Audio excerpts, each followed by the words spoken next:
Screen, there we go. Put the glasses on now. Come on in, thanks for coming in. Come on in, if you're watching the replay, thanks for watching. If you're live, come on in the room. We're just getting started. The Twitter link doesn't work, but you're finding me, so which is great. Perry dudes, Perry girls, come on into the room. This is Past the Cast. So I'm waiting for a few folks to come in to get started. Getting a sense of my timing. Okay, got it. Come on in, welcome in. Kurt, nice to have you here. There's a bunch coming in yet, so I'm waiting for them, so I'm being patient. Michelle, nice to have you here too. I had a feeling I might be seeing you in my scope tonight. You missed my earlier one, you should watch that one, that was good. Evie, my buddies, what do you mean I was nerdy? I do have glasses on. Nate, there you are, so good, nice to know you're here because you're up next after me. I run 10 minutes in about 1 minute getting ready, so Mademoiselle Liz, nice to have you here too. Thanks for coming in. So I ask you to do 3 things. 1, make sure you're following me on Periscope if you're not already doing so. That I welcome. 2, make sure you're sharing this out on Twitter and Periscope. And 3, make sure you're typing or tapping on the screen. All right? Thank you so much for being here. I'm going to get started in a couple of minutes. Folks coming in. Austin, nice to have you here. Nice to have you here. Donna, always loving you here too. Nice to have you here. I see Rice Girls here too, which is awesome. And I have had 15 minutes to think about this word because Karma didn't tell us ahead of time, which is so much fun. Vulnerability. Ooh, this is going to be fun. Yes, thank you, Donna. You're either typing or tapping. I know. I had to sit underneath the fire extinguisher sign, which cracks me up. The thing is, there is no fire extinguisher here. So it just cracks me up. The sign's up there. There's no extinguisher. But, you know, it's not. I'm at Agape Spiritual Center tonight. I'm actually watching a movie. Watching a screening of the Deepak Chopra's talk he did here a few months ago. But I had to take time out to be part of this Perry 10K. Sorry, Perry Dudes. Yikes, that was a slip. The Perry Dudes Past the Cast, so I'm here. Thanks for coming in. Welcome to my scope. This is, it's going to be fun. All right, so vulnerability. This is going to be fun. Who's fired? Oh, there, yeah. Oops. Okay. I have to wear the glasses now to read the comments, so maybe I should take them off so I don't have to read those comments that have been thrown at me. Okay. Let me say this. Vulnerability is not something that men are usually comfortable with. I wasn't comfortable with it for a long time, but I started out. It was something that I learned early on, actually. I mean, frankly, to be honest, in my own upbringing. What's up? Good to see you. You're not vulnerable to cold weather in California. No, actually, we take the cold very personally because it is too cold sometimes. It's Amber and Asandro. Okay, nice to have you both here. Okay, staying on track. All right, so vulnerability. I'll say from personal story that I'm trying to get the going on with the comments keep coming from my screen because I didn't do a disturb one, smart move.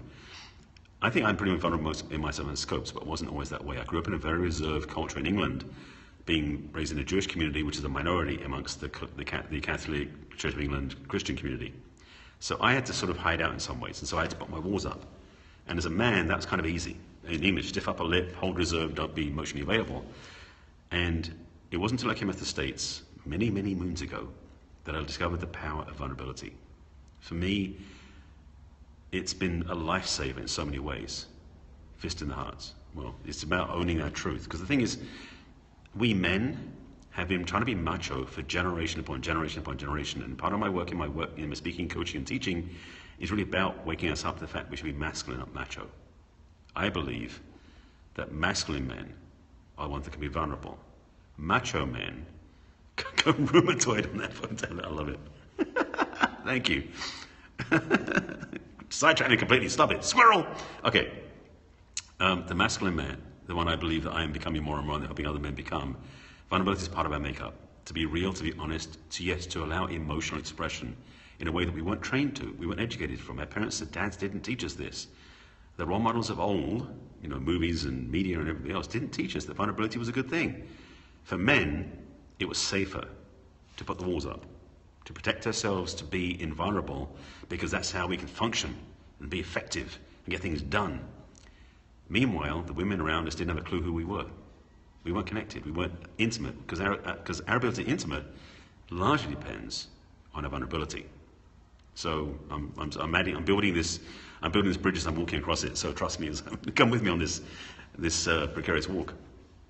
Vulnerability for me also means that it requires us to be authentic and honest. So what it comes back to for me is letting go of the pretense that everything's perfect. And then go to pretense that is that everything's going to be okay.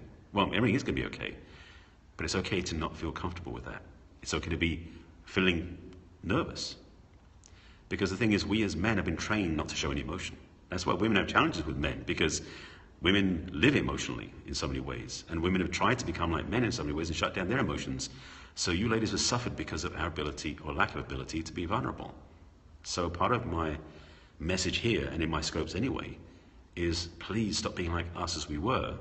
Be like you're supposed to be, women, and men, step up into the masculine heart.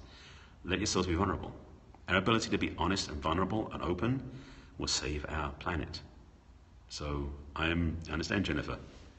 I help my clients with that. I'm not going to do coaching on that. Watch my scope earlier, by the way. I did talk about the whole Band-Aid approach, and that's another conversation. But anyway, this scope, this is past the cast for pretty dudes, getting that right, that it's about what does vulnerability mean to me. Vulnerability for me is, I would say, probably, you're teary-eyed now, love it. Vulnerability to me is really what makes us real, men. Vulnerability in men, vulnerability in women is actually kind of, I don't want to say easier, but it's more noticeable. Women tend to be, to us, as necessarily the most aware people. Men aren't the most aware usually, but we tend to think when women are being emotional and being expressive, that is vulnerable. And maybe it isn't for you, but we feel it is. And for us, because that's not a natural state, we don't go vulnerable that way. So I'm of the mind, of the focus, of the vision, that we can be vulnerable more and more. And it doesn't mean being expressive and emotional that way. It's about being seen. For me, one of the biggest things I had to stretch through in one of the first times I was in a seminar was how to be seen and not run away. How to be seen and not be scared. How to be seen and be present. That's the strength of the masculine heart, and that means what vulnerability is. Christian, nice to have you here, sir. Good to see you, my friend. We've had a little sidebar in our chat, which is kind of fun too. Vulnerability. No, we don't want to admit we're wrong, because we get it right. That's our job. But that's the trap. Because it's okay to make mistakes. It's okay to own up to the mistakes, which a lot of men don't know how to do. And that's why, frankly, like, let me just do a quick media piece. The guy in Flint, Michigan, that guy's not yet admitted his flaw, his fault, and owned up to it. He keeps covering and covering. That's not vulnerable. And okay, be honest, that pisses me off. Now, that's a piece in the news and it's the media, but I'm saying that's the thing that frustrates me from people. Nice to have you here, thank you. Today's topic is, what is my perspective on the word vulnerability? And that's the thing, it's in my title. And that is such a powerful piece, that there's such a recognition that in the media, in our lives, in our own hearts, where do we have walls up and pretending that we can't be 2.5 minutes? Thank you, Nate. Nate's up next, by the way. Nate, put up some emojis so people know to follow you, because you're up next after me. Christian, it's your birthday? Happy birthday, dude. It's that sense of being vulnerable that will save us. It's that sense of being vulnerable that connects us. Frankly, what I love about the Prairie Dudes, any group of men that get together for brotherhood, that's where vulnerability can show up. And I really, really appreciate and applaud that. So I'm impassioned about this. So there's the link, Prairie Dudes, by the way. If you're a guy who wants to join the Periscope group, Prairie Dudes is the way it is. Oh, thank you, Christian. There is no extinguisher there. It's just a sign. It's an old sign. Yeah, thank you, Christian. It's so funny. The extinguisher of vulnerability. That was cute. Funny guy. I like that. Vulnerability, well, it's not one. No, vulnerability is the extinguisher of problems. I wouldn't necessarily agree with that, actually. I say vulnerability is just Barry. Thank you. I'm the fire extinguisher. No, I'm not. I'm the problem extinguisher. But vulnerability actually is actually where the problems can get out and be solved. Because a lot of times we stuff our emotions. For men, we try to be invulnerable, and we stuff our emotional upsets. And those problems get stuffed and they become cancer, heart attacks, other things. So for men especially, women too, but especially for men, our physical health depends upon us being more vulnerable. Yeah, it does help you. It helps you let go of emotional cramming, exactly. That's one of the challenges the men have. We're so trained to bottle things up. That's why a lot of the guys die of heart attacks.